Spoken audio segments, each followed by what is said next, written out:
जय गुरुदेव की जय गुरुदेव। पे जलते बीटी के आईटी के ग्राउंड में है,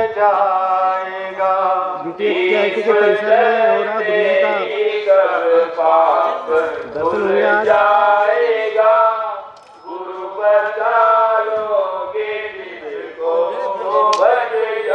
अच्छा लग रहा है, अच्छा लग रहा है। कहाँ से आए हैं? काशीपुर काशीपुर से गुरु के भक्त हैं। हाँ, इन्हीं के गुरुदेव की देव भी ऐसे साधु का गुण गाएगा। गुरु बचा लोगे जिसको वो बच जाएगा। का नाम है तुमको जो जान लेगा बड़ा काम है। देव मानव सेगा कहाँ से आए हैं गुरुदेव? गुरु बचा लोगे जिसको वो बच जाएगा। देव मानव से भगवान बोलोगे कहाँ से आए हैं? बागेश्वर से। फैमिली भी आई है, बच्चे भी आए हैं, बच्चे लोग भी आए हैं। वो बच जाएगा। फिर लोगे नजर तो वो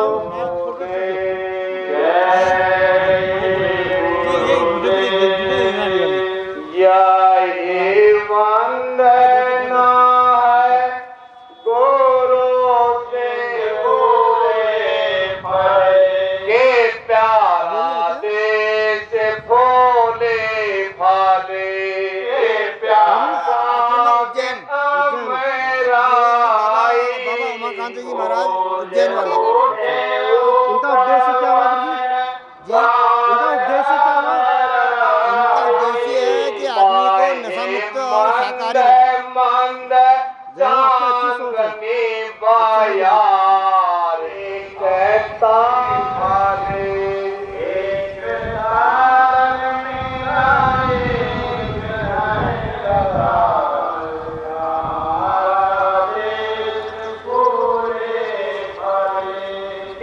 प्यारा देश भोले भाले भावना जगाओ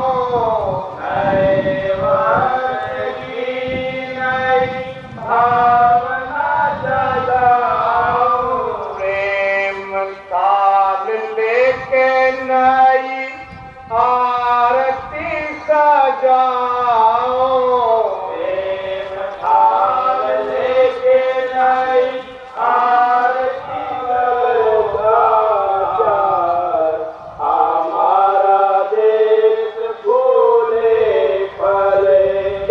प्यारा देश फलो ना रूप लगे अति प्यारा। चलो ना रूप लगे अति प्यारा। पाए नैनों से अमृत के धारे मिला है ये सारा समय अच्छा नहीं है। मिला है जय गुरु जी। कहीं नैया ना डूबे मझधार। दिन गया के प्यारा देश भोले भाले के प्यारा देश भोले भाले। होगा नरसंहार सुन के भारी भयंकर दृश्य नैन भाफता है। भारी भयंकर दृश्य नैन भाफता है। हमारा देश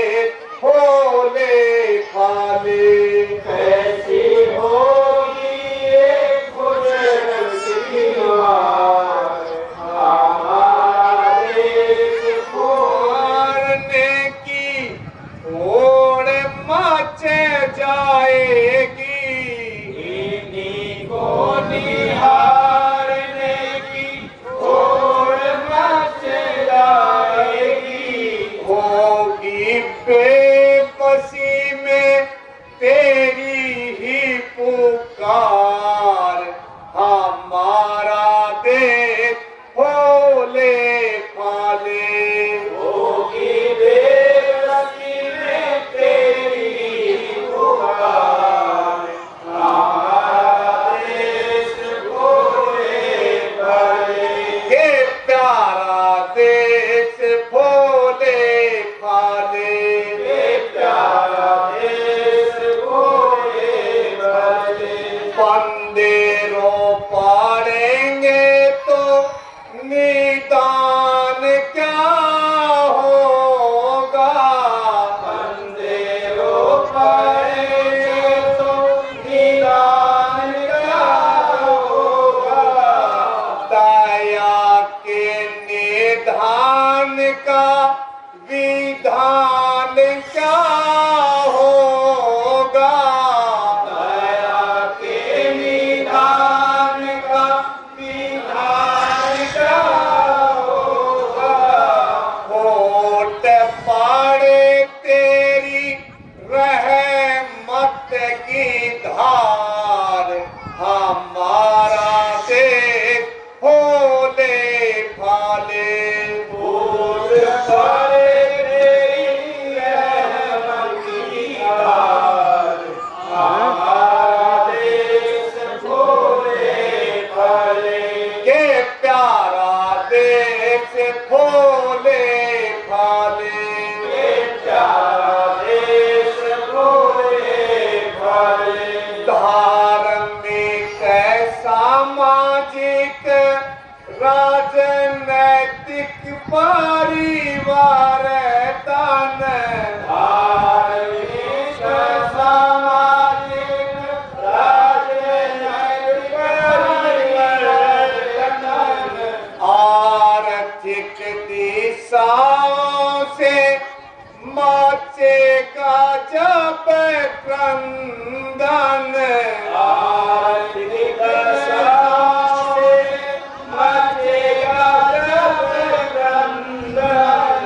याद आएंगे प्रभु बारंबार, हमारा देश होले फाले।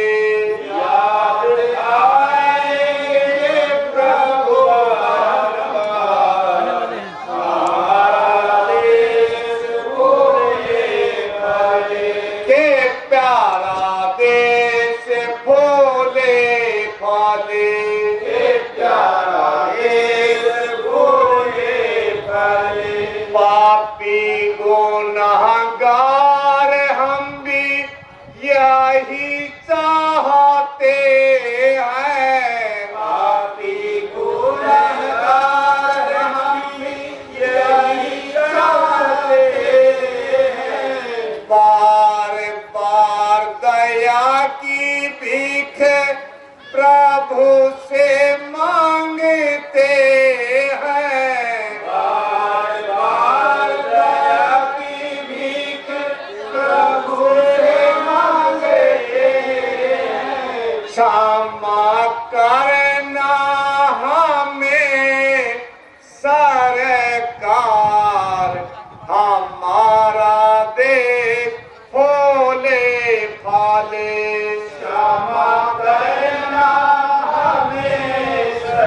यही महिमा है सतगुरु तुम्हारे, हमारा देश फूले फाले।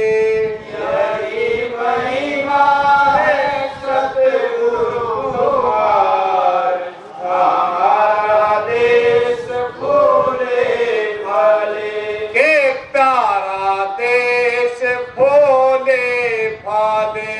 के प्यारा देश फूले फले। यही वंदना है गुरु से बारंबार, हमारा देश फूले फाले। यही वंदना है गुरु से बारंबार,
विद्यालय के इस प्रांगण में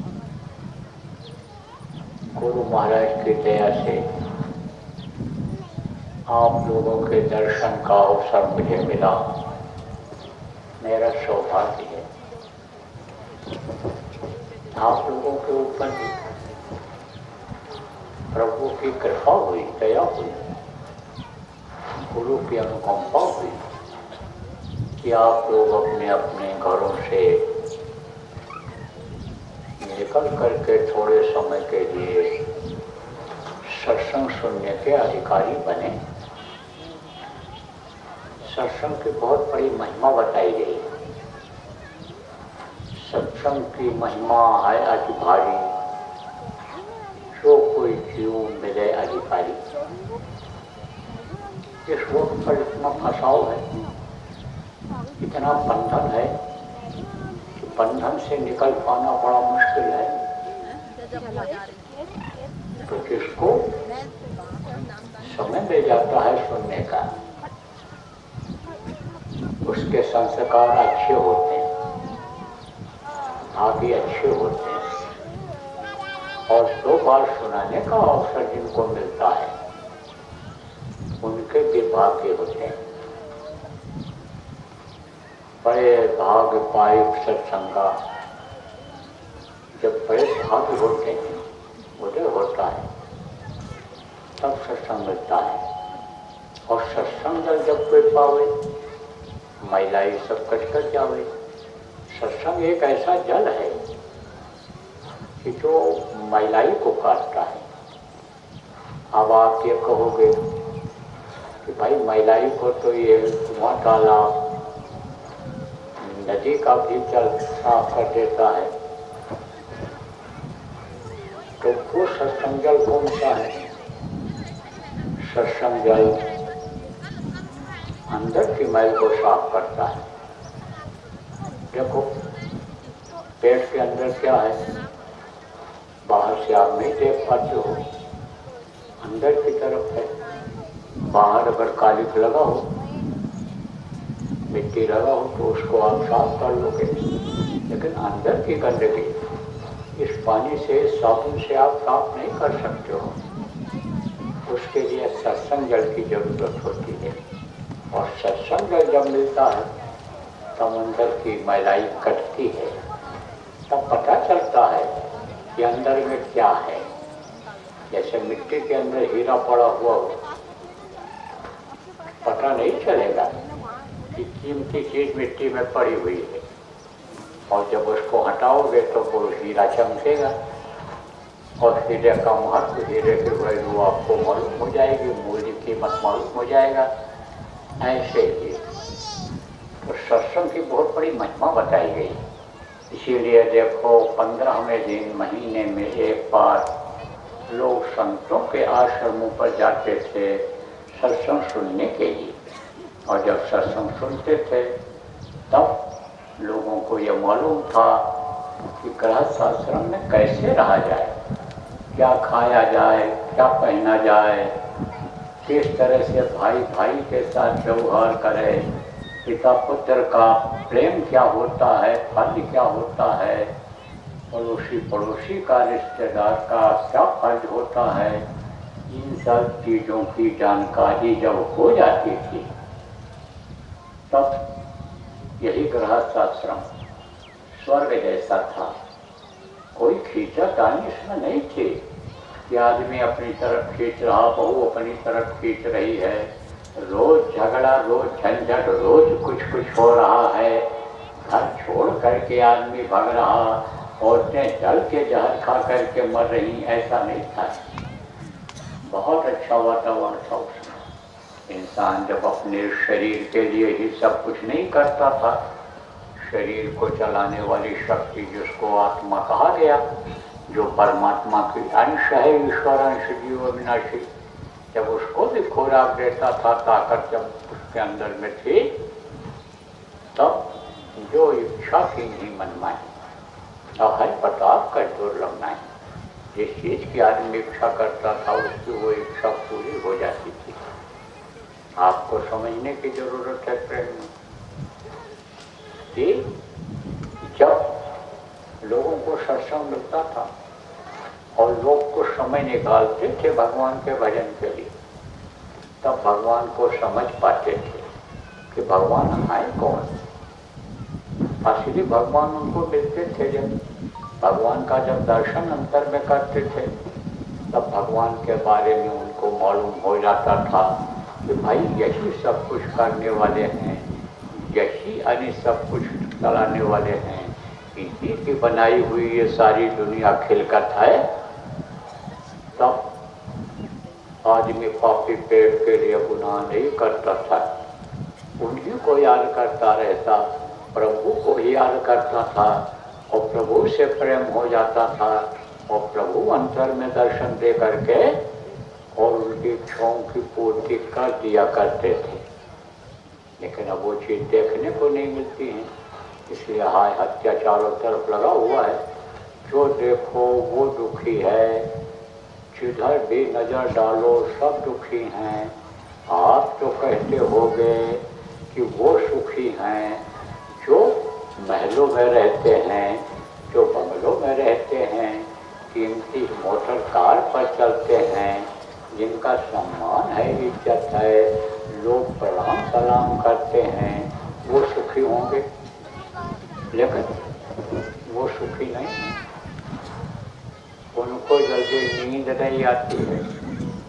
आपको थोड़ी नींद आ जाती है, उनको नींद नहीं आती है।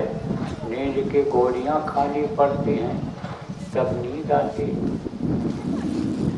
अब आपसे समझो कि आप अपने को कहोगे मैं दुखी हूँ और वो अपने को कहते मैं दुखी हूँ, तो दुखी सब हैं। गुरु महाराज के पास रहने का 40 साल का अवसर मिला।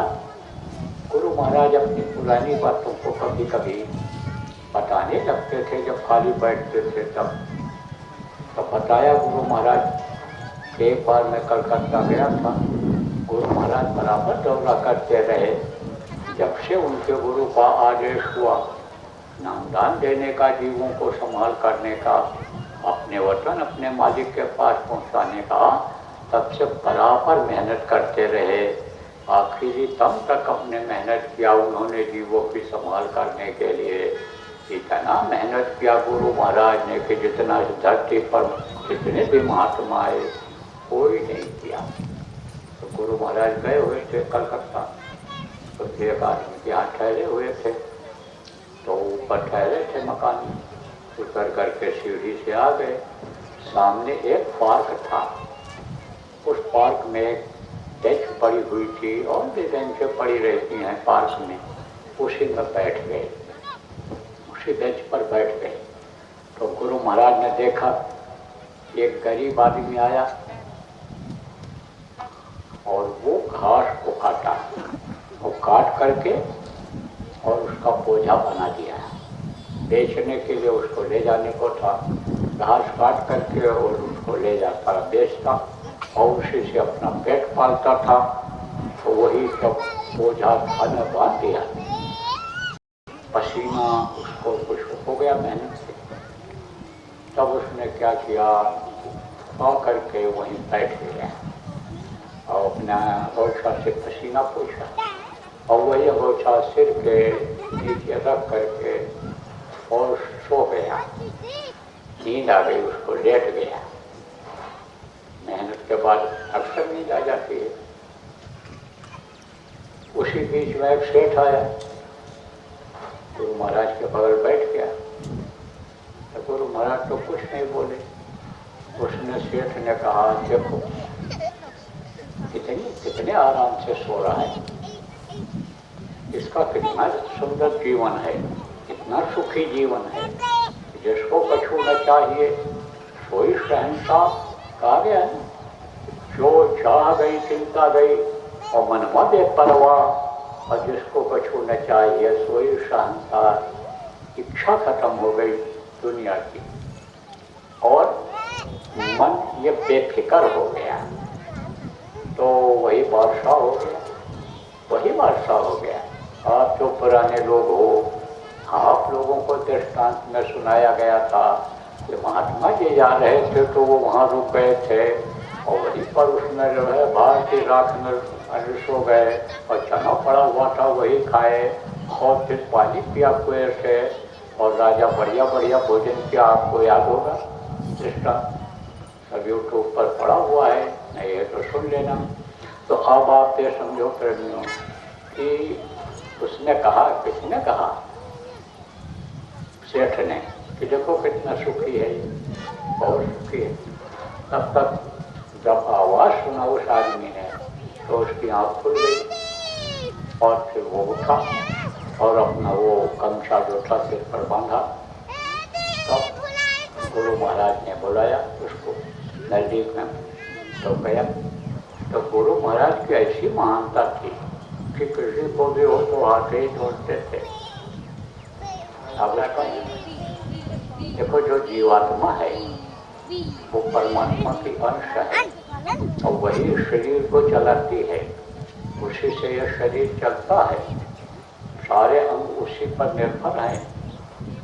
तो जीवात्मा कहाँ बैठी हुई है? यहाँ बैठी हुई, बैठी है यहाँ पर और दिखाई यहाँ से पड़ती है। तो जब सबके अंदर है वो स्वामी जी ने कहा ना, सिया राम मैं सब जगता करो प्रणाम जोर जो पानी। तो गुरु महाराज किसी के शरीर को प्रणाम नहीं करते थे। गुरु महाराज तो आपसे समझो कि उसको मानी समझो प्रभु का अंश समझ करके और हाथ जोड़ते, जबकि गुरु महाराज को सब समझे। यही है महानता। क्या महानता है? महानता यही है कि जो बड़ा बन करके छोटा बन जाए वही महान होता है। कहते हैं कि नानक नंगे हुए रहो, जैसे घास में रूप और घास जल जाएंगी, धूप को देखो, बड़ी बड़ी घास है। जब गर्मी पड़ेगी, बैसाख जेठ का महीना आएगा तो यह जलकर राख हो जाए। और एक धूप घास होती है, धूप घास हमेशा हरी रहती है, जमीन से खिंचती हुई रहती है। इसीलिए नानक से महात्मा थे, गुरु थे, आपसे समझो, उन्होंने कहा भाई छोटे बन करके रहो, छोटे बन करके रहोगे तो हमेशा बड़े रहोगे, बड़े बन जाओगे तो जैसे बड़ा के लिए कहा गया कि बड़ा भया तो क्या भया, जैसे पेड़ खजूर और पंछी को छाया नहीं वो फल लागे अति खजूर का पेड़ इतना बड़ा होता है, ऊंचा, दूर से दिखाई पड़ता है, लेकिन उसका फल कोई कहा हम तोड़ के खाली से खा पाएगा, नहीं खा पाता। तो गुरु महाराज ने पहले हाथ जोड़ दिया, तो मजदूर ने भी ऐसे हाथ जोड़कर प्रणाम किया गुरु महाराज को। देखा साधु में और श्रद्धा जगी। तब गुरु महाराज ने उससे पूछा, कैसे पूछा? किसी मजदूर से, यदि बताओ कि सुखी कौन है इस समय? तब बोला, अरे सुखी तो ऐसे लोग हैं जो किसी अच्छे बढ़िया कपड़ा पहने थे, पर्सनालिटी। तो कहा कि सेठ लोग सुखी हैं जिनके पास रहने का बढ़िया है, खाने का है, मोटर गाड़ियों पर चलते हैं, जिनको लोग सम्मान इज्जत देते हैं, वो सुखी। तब गुरु महाराज ने सेठ से कहा, जब आप सेठ ही फैसला करो तो सुखी कौन? तो सच पूछो तो इस दुनिया में सुखी कोई है ही नहीं। किसी चीज को नानक जी ने भी कहा, नानक दुखिया सब संसार, और सुखी वही जो नाम आधार, जो नाम को पकड़ लेता है, नाम की डोर को पकड़ लेता है, वही सुखी है। आगे नाम मिलता कहाँ से है?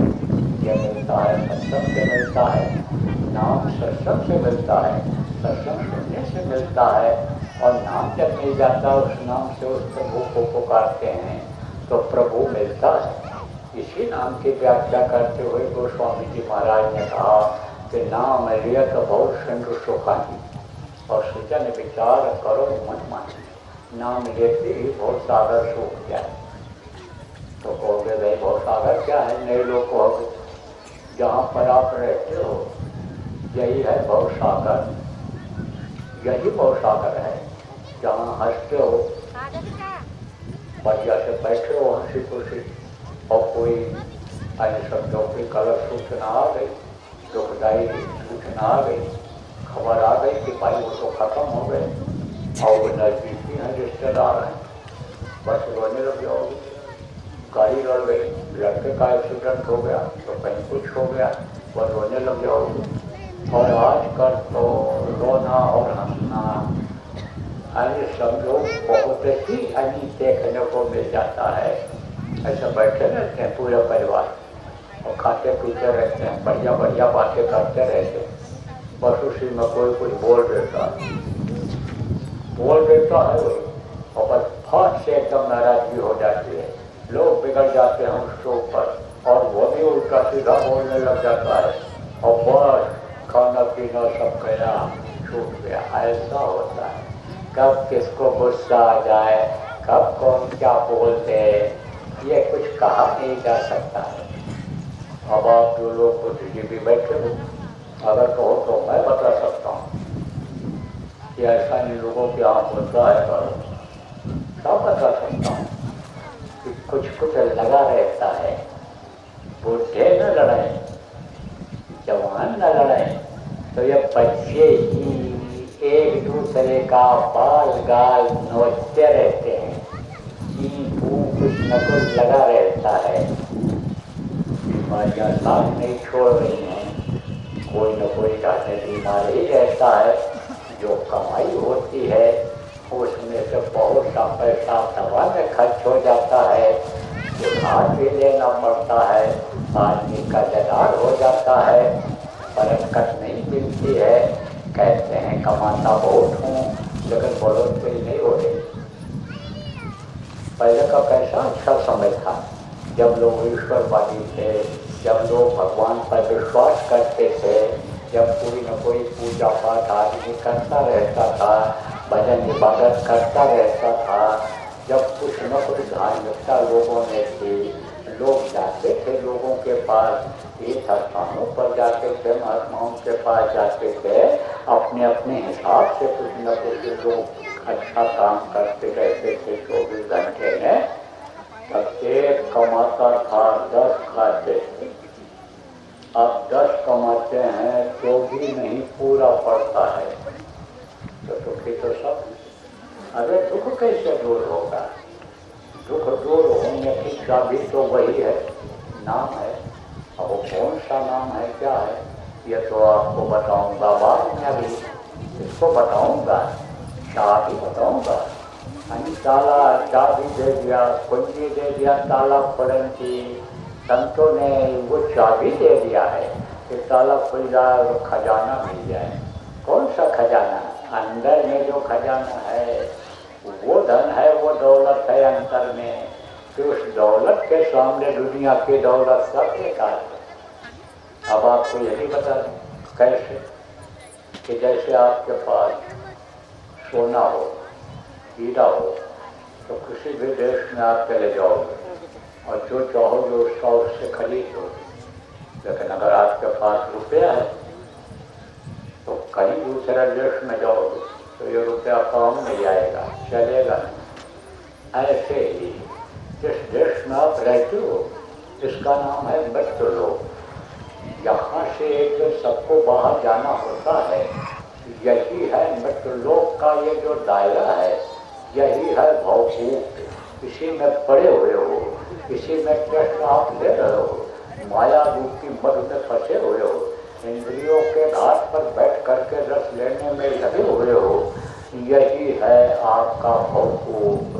अब आप ये समझो कि इसके आगे निकल करके जाओगे, कहीं भी जाओगे, दूसरे देश में जाओगे, अन्य लोक में जो देवताओं का लोक है, ब्रह्मांड लोक जो उनसे सिंगरों का लोक है, ब्रह्मलोक में जाओगे तो ये रुपया पैसा आपका वहाँ चलेगा और ले भी नहीं जा सकते हो, नहीं ले जा सकते हो इसको। आप समझो कि महात्मा थे, घूमा करते थे, महात्माओं का काम क्या है? चलते फिरते रहना, दुख दूर करना, लोगों भटके हुए को रास्ता बताना, रास्ते पर लाना लोगों को, महात्माओं का यह काम होता है। एक जगह बैठ करके और समझो कि वो सब कुछ ऐसा काम नहीं कर सकते हैं। होते हैं महात्मा दो तरह के होते हैं, एक ऐसे होते हैं जो छिपे छिपाए एक जगह पर बैठे रहते हैं और जीवों की संभाल करते रहते हैं। एक को आदेश होता है कि दौड़ दौड़ करके तुम ये काम करो, तो होते भी हैं। तो जिनको ये काम मिल जाए जीवों की संभाल के लिए, उनको बैठना नहीं चाहिए। इसीलिए तो दौड़ा धूपी की जाएगी, इसीलिए तो गुरु महाराज चलते रहे, इसीलिए तो नानक साहब चलते रहे, इसीलिए तो गोस्वामी जी महाराज एक जगह दूसरी जगह पर जाते रहे, कबीर साहब भी अपने हिसाब से अपने समय साथ चलते रहे। तो महात्मा जी आपसे समझो जाते रहे। तो एक शेष अपने अहंकार में था। अहंकार आ जाता है, किसका अहंकार आ जाता है? धन का, शरीर में बल का, और मुझे कुर्सी मिल जाए, अच्छे वाले पर चला जाए तो अहंकार आ जाता है। अगर कुछ को नहीं आता है, जो सत्संग सुनते रहते हैं, महात्माओं से जुड़े रहते हैं, जो भजन ध्यान सुमिरन करते हैं, उनको अहंकार नहीं आता है। तो स्वामी जी महाराज ने कहा प्रभुता पाए काय मद नाही, नहीं प्रभुता पाए काय मन को अस जन्मा है जन्माए, कि प्रभुता पाए काय मद नाही। तब फिर उन्होंने कहा जो समझे प्रभुता परछाई, इसको परछाई समझे कि परछाई जैसे किसी के काम नहीं आता है। परछाई को जितने पकड़ने की कोशिश करो दो रास्ता चला जाता है, ऐसे ही यह प्रभुता है। आज हम ऊंची कुर्सी पर हैं, स्थान पर हैं, कल नहीं रहेंगे, ये हमेशा सोचता रहे तो सजग रहता है। नहीं तो पावर का इस्तेमाल गलत करता है। शरीर में बल है, आज है कल नहीं रहेगा, अभी फालिक मार दे कोई बात हो जाए तो कहाँ से आदमी उठ बैठ पाएगा, अपना उठना बैठना मुश्किल हो जाएगा, दूसरे को क्या सता पाएगा। लेकिन शरीर में जिनके बल रहता है, दूसरे को ठोकर मारते धकेलते चलते हैं, उनका भ्रम और भूल है, वो लोग पड़ जाते हैं। तो जो समझे प्रभुता पड़ता है, और प्रभुता पाई मद नहीं, उसको अहंकार नहीं होता है। बचारा कराया सब गया, जब आया अहंकार तो बैठा रहता था। साधु महात्माओं को देखता तो इधर उधर मुका लेता कि इसको को देना न पड़ जाए। एक दिन अंदर कमरे में बैठा हुआ था, तो महात्मा जी अंदर चले गए। तो महात्मा को देख करके उठ गया, प्रणाम किया, शिष्टाचार पर बैठाया। लेकिन तो भी नहीं देखे, कुछ मार न बैठे। अब इनके पास दौलत अंदर की हो गई कि जो इच्छा की नहीं मन में, जिस चीज की इच्छा करें वो भी चीज हाजिर हो जाए, उनको क्या जरूरत है। अरे भाई सब चीजों की। दूसरी बात हमने कहा जब अगर संतोष धन धन दूर समान, जब इच्छा खत्म हो गई, चाह गई, चिंता गई, मनवा पे परवा हो गया, तब किसी चीज की इच्छा रह जाती नहीं रह जाती है। लेकिन जब एक ही साधे सत्य एक को साध लिया जाए, प्रभु को पा लिया जाए, उसका दर्शन दीदार हो जाए तो सब खत्म हो जाता है। तो महात्मा जी को देखे ना, तो मान में बैठेंगे कहीं वो था। तो महात्मा जी ने कहा देखो से मैं आज आपके पास आया हूँ। हाँ हाँ हाँ हाँ आप आए हैं। तो कहा आज हम आपसे सोचो कि मांगने आए हैं, कुछ हम आपसे मांगने नहीं है। हम तो जिससे आप रोज मांगते रहते हो उसी से मांग लेंगे। हमने गुरु कर रखा है, हमारे गुरु सब कुछ देते हैं और सबके देने वाले सबके सिरजनहार हैं। दाढ़ी जालो देखिए तो हमें समय दिखा और दाता की ओर सदगुरु देख न माने हाथ। जब समर्थ गुरु मिल जाते हैं तब जब उनको भक्त मान लेता है कि हमारे समर्थ गुरु मिल गए, अब हमको चिंता फिक्र किसी की नहीं है, अब इनका हाथ हमारे सिर पर आ गया, अब हमको फिक्र नहीं है, और उन्हीं को मान लेता है गुरु ब्रह्मा गुरु विष्णु गुरु देव महेश्वरा सब कुछ मंत्र मूलक गुरु वाक्य मोक्ष मूलक गुरु के साथ इनका जो वाक्य होता है उसी को मंत्र मान लेता है। ज्ञान मूलक गुरु मूर्ति पूजा मूलक गुरु पदम। तो जब यह मान लेता है तब समझो कि कोई चीज की वो कमी नहीं होने देते हैं। तो सिर्फ हमको आपसे कुछ नहीं मांगना है, हम तो आपको देते आए हैं। आप जब देने का नाम सुना, हाँ हाँ महाराज चलो क्या दे रहे हो, तो एक सुई छोटी सी थी कपड़ा सिलने वाली, उसको महात्मा जी ने कहा यह हमारी सुई है और इसको रख लो आप, और आप इस दुनिया से पहले जाओगे और मैं बाद में आऊँगा, क्योंकि यह मौत निश्चित है। इस धरती का विधान यह है कि जो पेड़ फलता है वो झड़ता है, जो आग जलती है वो बुझती है, और जो पैदा होता है वो मरता है। कहा गया ना, बल विक्रम में दधीच गए और भारत गए जिन भारत खाना, गए जो धन जन्म जुड़े तिन 64 कोष में छत्रुस्थाना, बल ऐसे बलवान गए कि कदे कखरी 10-15 लुकाना, और धरा का प्रमाण यही स्वामी हरा सो जरा और बरस होता है। आप देखो आज आप लोग उसका जान गए हो गए, पढ़े लिखे लोग हो, अब आज बताने का इतना समय नहीं, लेकिन मोटी बात ये समझ लो, जो पेड़ फलता है झड़ता है, जो आग जलती है इस धरती पर वो बुझती है, और जो पैदा होता है वो मरता है। चाहे राजा महाराजा रहे, चाहे शेर साहूकार रहे, चाहे पंडित तुल्ला पुजारी रहे, चाहे जो तारीख शक्तियाँ रहे हों, संत रहे हों, जो भी मनुष्य शरीर में आए ऋषि मुनि योग योग संत, सबका शरीर एक छोटा ही है, छोड़ना ही पड़ा है। और ये जरूर है कि पापी को कर्मी जीवों को बड़ी तकलीफ होती है, बड़ी मार पड़ती है यमराज के दूतों की, तो उनका जो समझो प्राण है कट्टी और पेशाब के रास्ते से निकलता है, और जो संत जन होते हैं अपने आत्मा को जब चाहे तब निकाल देते हैं।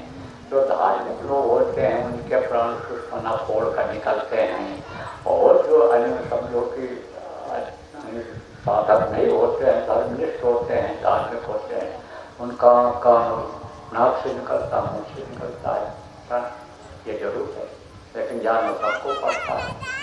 तो कहा कि शेर, महात्मा जी ने कहा शेर जो सुई हमारी तुम लेके चलना जब जाना तब, और हम आएंगे तो वहाँ ले लेंगे। तो पान अब उसको याद आया कि एक दिन यह सब माल रुपया पैसा गाड़ी सब छोड़कर जाना पड़ेगा। ये तो याद है, नहीं तो मौत याद आती है, मौत याद नहीं आती है। धन के अहंकार में, बल के अहंकार में, पद प्रतिष्ठा मित्रता के अहंकार में मौत नहीं याद आती है, बरकत नहीं होती है। दिन रात रोटी रोजी के लिए, पेट के लिए ही आदमी दौड़ता रहता है, तो मौत नहीं याद आती है। और ऐसे लोग मिल गए कि ये रखो, ये सस्ता मिल रहा है, ये घर से दूर है, बना लो, चाल कर लो, ऐसा कर लो, साथी मिल गए, तो मौत याद आती है? मौत नहीं याद आती। जो चीज सत्य है वही नहीं याद आ रहा है आज आपको। सत्य क्या है? वो प्रभु सत्य है। सत्य क्या है? जिसको सच्चिदानंद लोगों ने कहा। सत्य कौन है? जो सत्य का पालन करने वाले के हमेशा मदद करता है, साथ रहता है। सत्य वो है जिसको सत्पुरुष लोगों ने कहा, जिसको समझो कि सचखंड का मालिक कहा, काल पुरुष जिसको लोगों ने कहा, सच तो वो है। तब आप कहोगे भाई मौत आपको नहीं दिखाई पड़ रही है, तो आपको अपनी मौत का पता नहीं है, लेकिन दूसरे की मौत तो हो रही है, उसको तो आपको देखना चाहिए। और अगर आपके मोहल्ले में, गांव में मौत जल्दी जल्दी नहीं हो रही है, दीर्घायु है, लोग ज़्यादा उम्र के हैं, तो शमशान घाट की तरफ चले जाओ, जहाँ कई गाँव के मुर्दे आते हैं, तो वहाँ पर आपको ये दिखाई पड़ जाएगा कि भाई देखो ये मर रहा है, ये जा रहा है, देखो मुर्दे निकल रहे हैं, जा रहे हैं। कभी भी कोई भी समय ऐसा बाकी नहीं है कि मुर्दे ना जाते हो शमशान घाट की तरफ। तो आप ये समझो मौत सबकी होनी है। अब सत्य कौन है? सत्य किसी सत्संग में से अन्य समझो सत्य दे जाएगा, और सत्संग जब मिलता है तो सत्संग करने का अधिकारी कौन होता है? जो सत्य का संग करता है, सत्य के संग, सत्य से संग करने का रास्ता बताता है और रास्ते पर चलाता है, मंदिर तक पहुंचाता है वही होता है अरे शक्ति सतगुरु जिसको कहा गया। शक्ति का भेद बताने वाले को सतगुरु कहते हैं।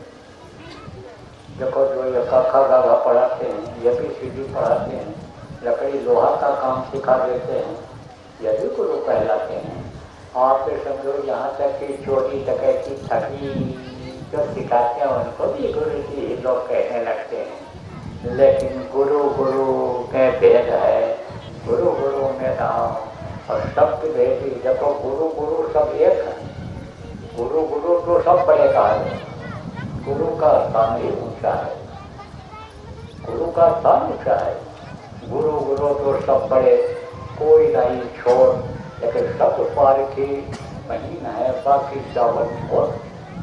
जो ये भावनात्मक नाम हम आपको बताएंगे, कल प्रेम में बताया गया था जो सुनने आए थे। आप समझो उसकी जिसको परख हो, वो जो शब्द का भेद जानता हो, शब्द को पकड़ा दे, शब्द से मिलवा दे, जो सत्पुरुष से मिलवा दे, वही वास्तव में सच्चा समृद्ध गुरु हुआ, सदगुरु हुआ करता है। तो महात्मा ने उनको मौत याद दिलाया और महात्मा ने उनको प्रभु के बारे में याद दिलाया। कहा आपको जाना पड़ेगा, सबको जाना पड़ा शेर जी। तो यहाँ तो कहा तुम कुछ करते हो भगवान से मिलने का, भगवान के पास वहाँ अपना स्थान बनाने का कुछ काम करते हो? तो करता तो कुछ नहीं था। करते तो कौन थे? लड़के लोग करते। करते घर में एक भी अगर भाग्यशाली हो जाए, एक भी भजनानंदी हो जाए, तो उसी से गृहस्थी चलती रहती है। तो करते तो घर वाले थे, ज़्यादातर घर वाली धार्मिक होती हैं, वो करती कराती रहती हैं। तो सब तो उससे गृहस्थी चलती थी। तो कहा कि तुमको तो जहाँ छोड़ कर जाओगे तो वहाँ के लिए भी कुछ स्थान बनाना चाहिए, तो वहाँ भी तुमको इसी तरह की सुख सुविधा मिल जाए। हाँ हाँ हाँ हाँ हाँ हाँ हाँ अब समझ में आए। देखो जब आदमी सुनता है तब उसके समझ में आता है। बहुत से लोग अन्य सब जो भ्रम और भूल में पड़े रहते हैं, जैसा साथ पड़ जाता है उसी हिसाब से वो ढल जाते हैं। और भगवान को श्रद्धा प्रेम से जब याद करते हैं, किसी भी नाम से याद करते हैं, तो उनको फायदा हो जाता है। तो वो तो सोचते हैं कि बस अब यहीं तक सीमित है और आगे नहीं है। जैसे द्वारा हाट में आप लोग रहते हो तो बाहर नहीं जाते हो, तो आपको क्या पता कि बाहर और चमक दमक है, बाहर का रहन सहन और अच्छा है। दूसरे देश में जाते हो, जब वहाँ का देखते हो तब आपको पता चलता है।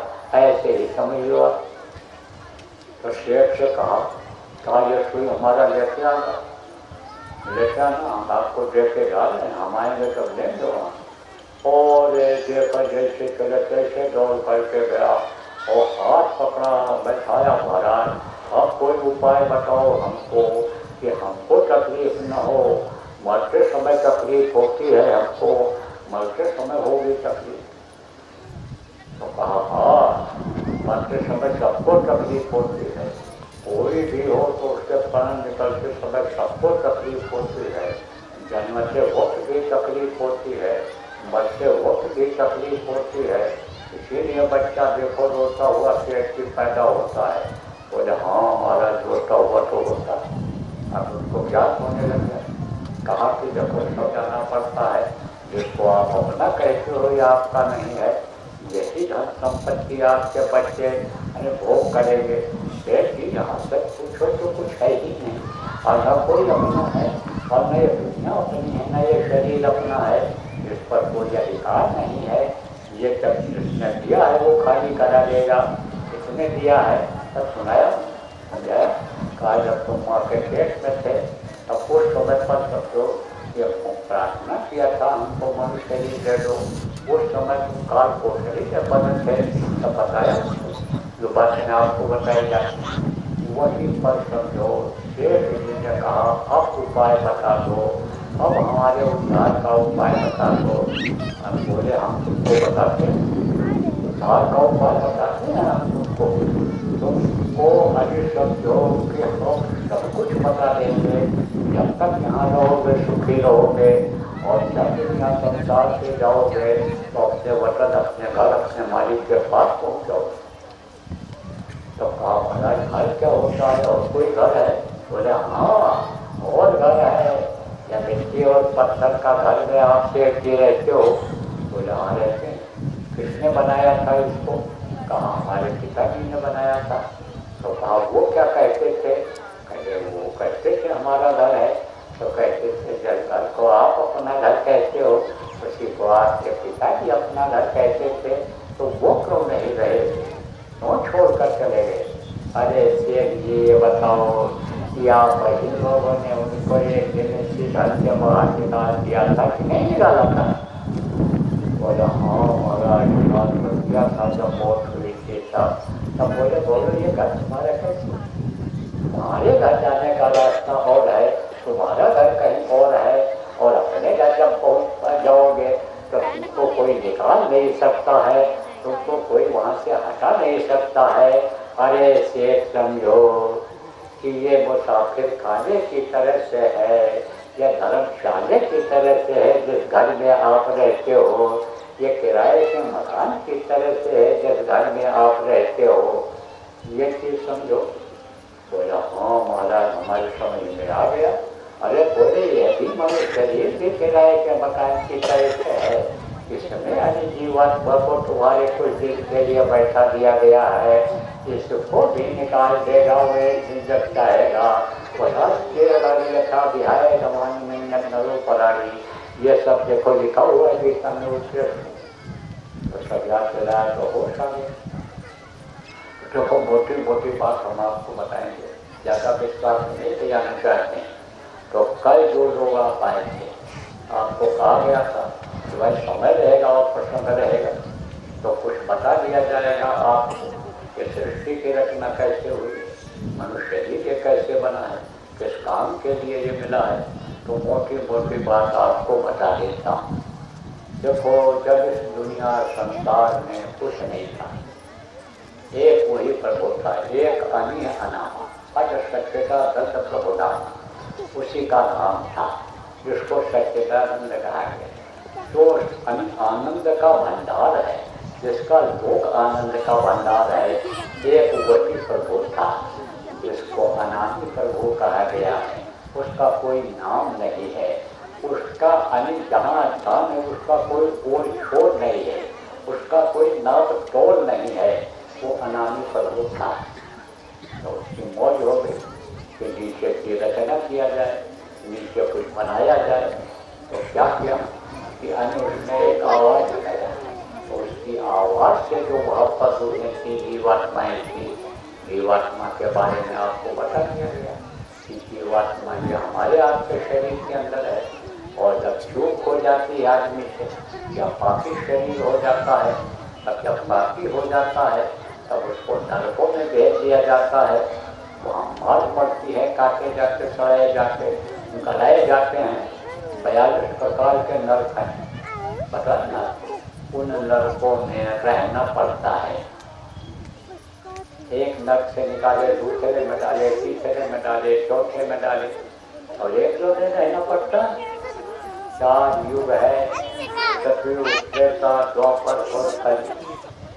इन चारों युगों की उम्र है 17,28,000 वर्ष सतयुग की उम्र, 12,98,000 वर्ष त्रेता की उम्र, 8,62,000 वर्ष द्वापर की उम्र, 4,32,000 वर्ष कलयुग की उम्र। जब ये चारों उम्र बीत जाती है तब एक चौपड़ी होती है, और 72 बार जब चौपड़ी बीतती है तब एक मनवंतर होता है, और 14 मनवंतर जब बीत जाता है तब एक कल्प होता है। एक एक कल्प, एक एक नरकों में सजा भोगनी पड़ जाती है।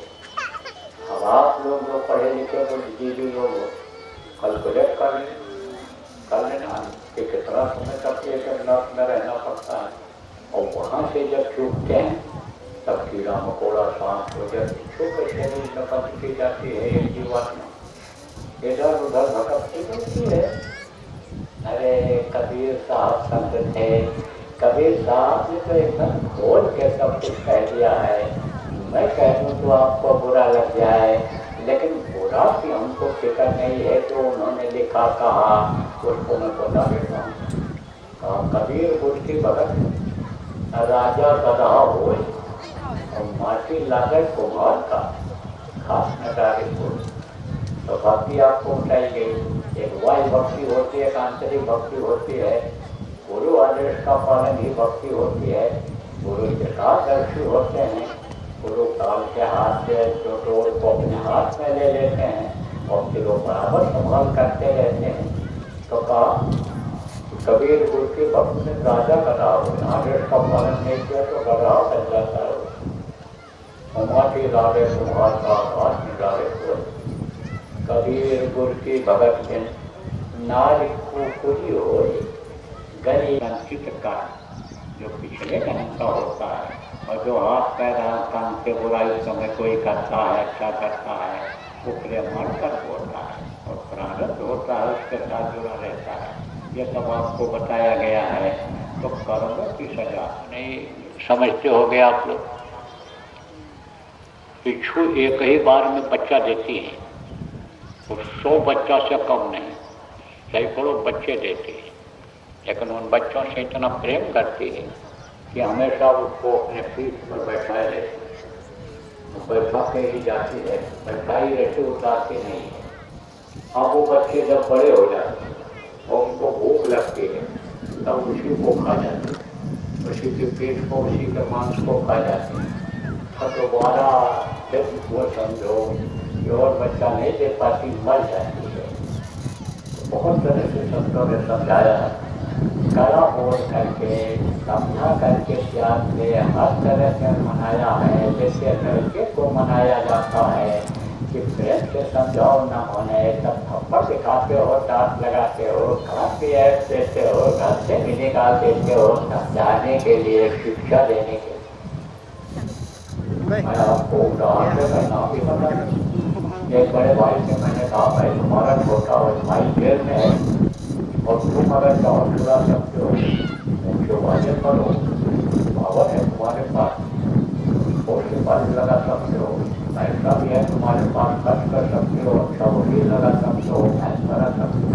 अरे बोले हम चाहते हैं कि कोई तक वो पढ़ा है। तो हमने कहा ऐसा भाई भाई का क्या लेखन होता, आप क्या इस भारत भूमि पर नहीं हो जहाँ भाई भाई के लिए जंगल चला गया था, राम के साथ लक्ष्मण जी चले गए थे जंगल। अरे बोले महाराज जी क्या होता है, उसको बहुत समझाया, नहीं माना, आदत बिगाड़ दिया, तो कम से कम नशा तो छूट जाएगा। वहाँ कहाँ नशा मिलेगा, नशा कहाँ खाने पीने को मिलेगा, तो वो तो छूट जाएगा। तो अब आप ये समझ लो कि कभी कभी ऐसा भी करना पड़ता है। तो आपको मैं इसीलिए सब समझा दे रहा हूँ कि देखो प्रेमियों, ये जो है यानी समझो कि चूकने की जरूरत नहीं है। तो मैं आपको वहाँ ले जा रहा हूँ कि जब यह सृष्टि की रचना हुई तो जीवात्माओं को आप समझो कि जीवात्माएं कुछ पीछे उतर कर आई। यही जो हमारे आप क्या करें, यही जो कीड़ा मकोड़ा सांप गोजर बिच्छू में बंद कर दी जाती, जो इन आँखों से आप देख नहीं सकते हो, आप अपनी जीवात्मा को दिन बाजी आँखों से नहीं देख सकते हो, दूसरे के अंदर भी नहीं देख सकते हो, वो बहुत छोटी है। और इस मनुष्य शरीर में जब बच्चा समझो 5 महीना का जिनका हो जाता है तब वो बहुत ही पतले शुरुआत से माँ के पेट में डाली जाती है और एक ही रास्ते से डाली जाती है, एक ही रास्ते से वो मरते समय निकालती है। तो जीवात्मा ऊपर से अन्य तरह से टेबला में नीचे आ गई तो वहाँ पर रुकी नहीं कुछ समय। उसी का नाम अहम लोग पड़ा, वहाँ के मालिक बन गए, उसकी सवाल करने वाले बन गए। फिर उसके बाद में फिर उन्होंने अनेक और आगे बढ़ने की रचना करने की सोचा, तो फिर इसी तरह हम लोग बन गया और फिर शब्दों के शब्द लोग बन गया। तो ऊपर के जो ये लोग हैं ये चैतन्य देश कहलाए हैं, इनको हमेशा होश रहता है और उधर आने जाने में कोई दिक्कत नहीं होती। बाकी जो लोग इधर नीचे के बने हैं खेत में फंस जाते हैं, ऊपर जल्दी नहीं पहुंच पाते हैं। तो मैं आपको बहुत मोटी मोटी बातें बहुत शब्द मैंने बता देता हूँ कि थोड़ी सी जानकारी आपको हो जाए सृष्टि की रचना के बारे में, और मनुष्य शरीर के बारे में जानकारी कराना है, आत्मा के बारे में बता दिया, परमात्मा के बारे में बताना है, साक्षात करने का परमात्मा से मिलने का तरीका भी बताना है, तो समय कम है, इसलिए मोटी मोटी बात करता हूँ। तो फिर क्या हुआ कि सत्पुरुष की भी मौज हो गई कि रचना किया जाए, तो भाई तेज आवाज हुई, तो सब घबरा गए कि उन्होंने कहा ये क्या हुआ, बोले देखो हम आगे कुछ रचना करना चाहते हैं। तो कुछ आत्माओं से कहा तुम नीचे उतर जाओ, तो उतर करके वो नीचे आनी चाहिए है, आना नहीं चाहती थी।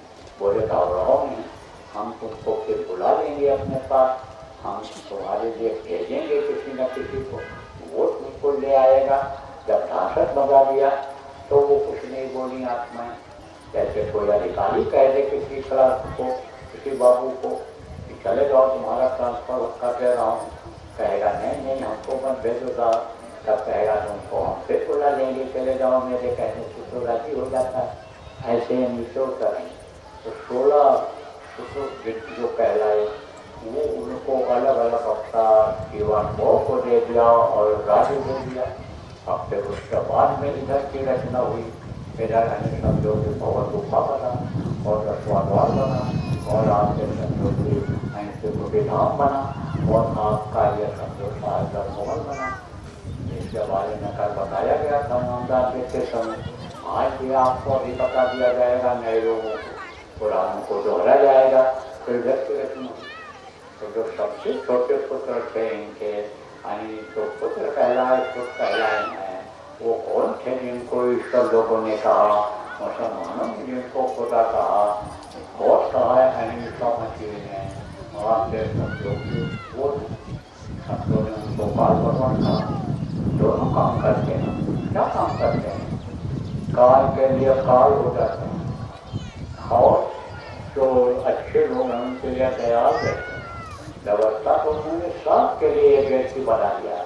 ये जो पेड़ पौधे हैं, ये जो नदी नाले हैं, ये जो हवा पानी है, जल पृथ्वी अग्नि वायु का आकाश जिसको कहते हैं, ये सब उन्होंने ही बनाया है।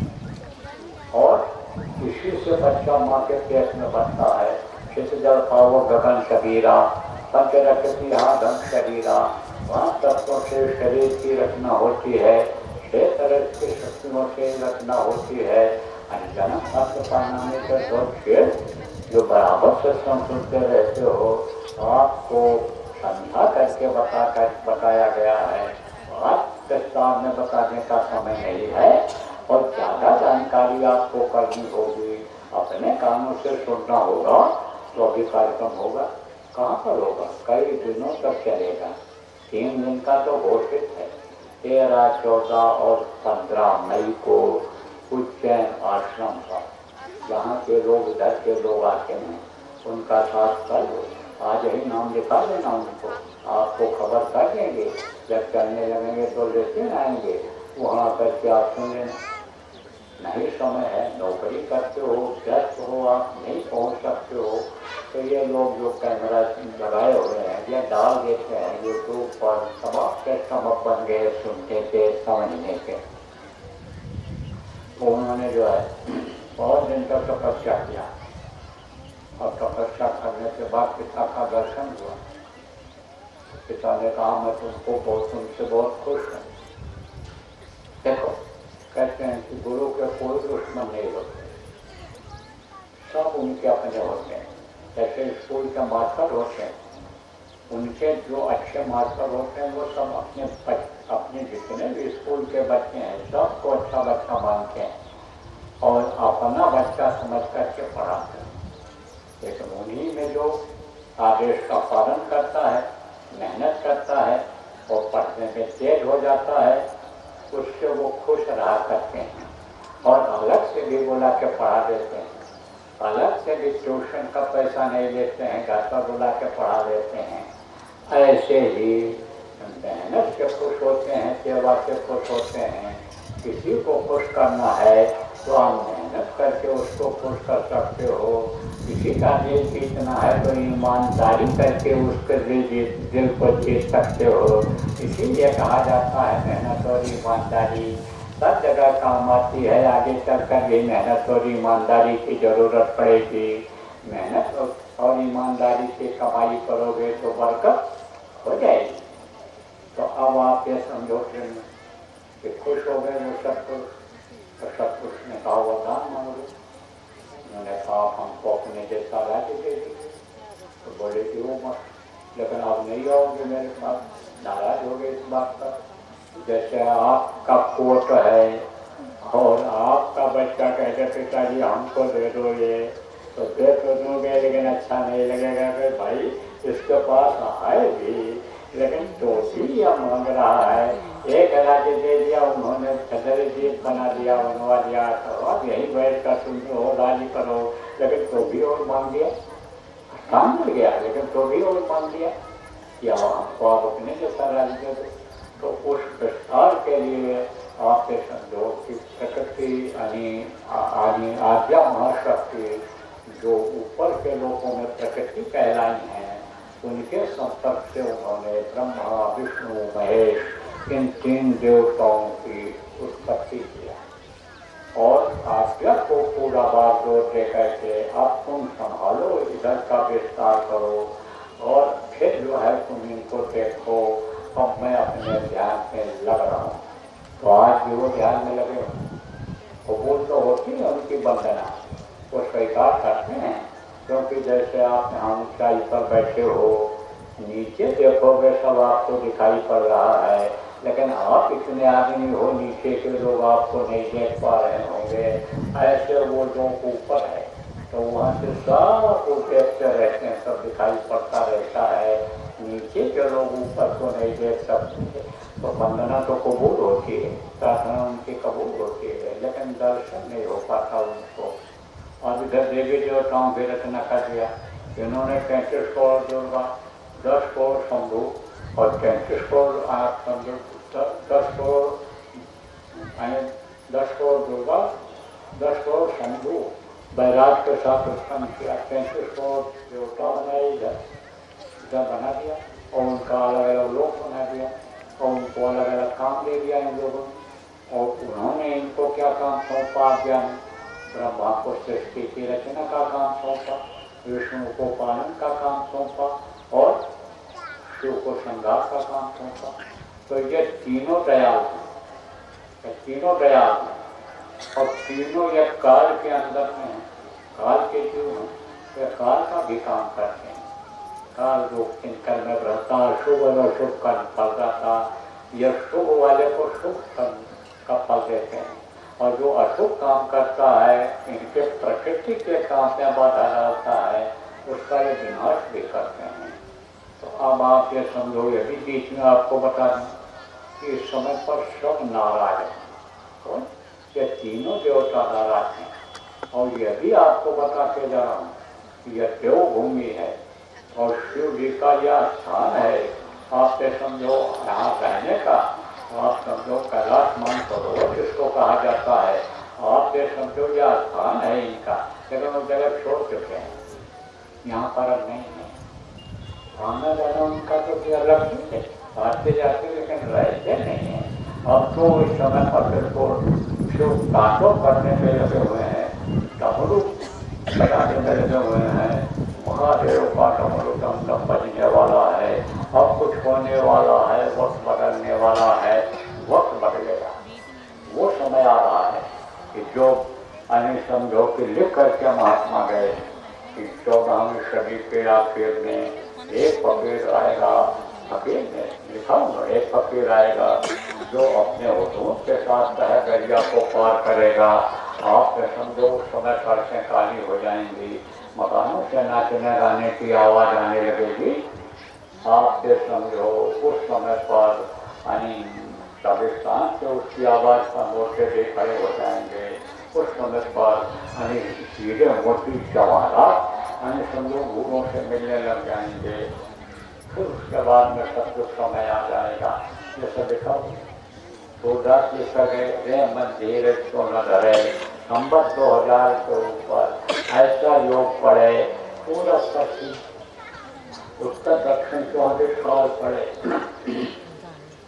आकार मृत्यु जन्मा ही जाकर प्रजा बहुत मरे।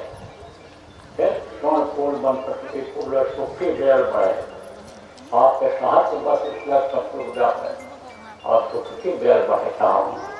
सारी चीजें लिखी हुई आप समझो कि पुराण के 40वें अध्याय में लिखा है समझो ये लिखा हुआ है। आप ये समझो कि यानी नामदास की उड़िया किताब में भी लिखा हुआ है यानी जैने पुख नक्षत्र कर्कट राशि होगी पुख नक्षत्र होगा इस समय पर शत्रु कबला होगा इस धरती पर हो जाए।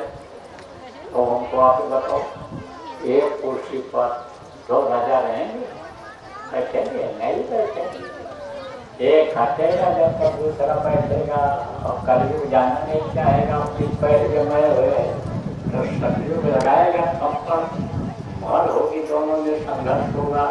तभी तो कभी साबित कर गए 2 पाटों के बीच में साबित बचा न कोई चलती चक्की देख कर दिया कबीरा रोए चलती चक्की देख करके और कबीर रो पड़े। देखो हाथ की चक्की होती है बीच में जो गेहूँ होते हैं सब पिस जाते हैं उसको देख करके कहा 2 युग पाचन के बीच में 2 युग बदलेंगे जब एक युग बदलेगा दूसरा आएगा तो संघर्ष होगा रहे देखा गया तो बहुत मरे रोका गया तो बहुत मरे और कलयुग जाएगा तो बचेंगे और खुद तो मरेंगे। बोल रहे हैं जो आप पढ़े लिखे लोग बैठे हो देख लो बमबारी हो रही है मिसाइलें दे रही हैं और एकदम भगवान को जंग की तैयारी चल रही है कोई बचेगा ये अपने ही बनाए हुए हथियार से मार दिए जाएंगे। एक बार ऐसा और मचा हुआ है कि हथियार बनाओ हथियार बेचो इसमें सबसे ज्यादा पैसा मिलेगा और कोई हथियार खरीद लिया उनका पैसा वाला और फिर उसी हथियार से उनके ऊपर जो वार करेगा जो दोस्त तरफ हमको हथियार दे दो पैसा दे दिया उन्होंने तो उन्हीं के बनाए हथियार से मारेगा तो बचेंगे नहीं बचेंगे। मैंने तो बहुत पहले ही प्रार्थना किया था हथियार बनाना बंद कर दो और सुलह समझौता से जो काम हो सकता है वो अन्य समझो लड़ाई झगड़े से नहीं होगा।